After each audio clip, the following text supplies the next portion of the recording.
আধুনিক বাংলার রূপকার, বহুদলীয় গণতন্ত্রের প্রবক্তা, মহান স্বাধীনতার ঘোষক, বাংলাদেশ জাতীয়তাবাদী দল বিএনপির প্রতিষ্ঠাতা শহীদ প্রেসিডেন্ট জিয়াউর রহমান বীর উত্তমের ৯০তম জন্মবার্ষিকী উপলক্ষে রংপুর সদর উপজেলা যুবদলের আজকের এই দোয়া মাহফিল।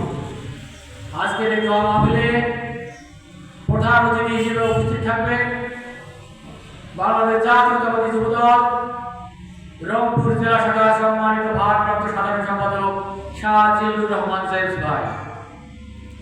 আরও উপস্থিত থাকবেন রংপুর জেলা যুবদলের যুগ্ম আহ্বায়ক আকিবুল ইসলাম মঞ্জু ভাই। আমাদের মাঝে আরও উপস্থিত থাকবেন রংপুর সদর উপজেলা যুবদলের সম্মানিত সদস্য সচিব হাবিবুর রহমান শ্রাবণ ভাই। আপনারা যারা আশেপাশে ঘোরাফেরা করতেছে আর দেরি না করে সবাই মুক্তিযোদ্ধা কমপ্লেক্সের ৩ তলায় চলে আসেন। আর অল্প কিছুক্ষণের মধ্যেই আমাদের দোয়া মাহফিল শুরু হবে। ধন্যবাদ সবাইকে।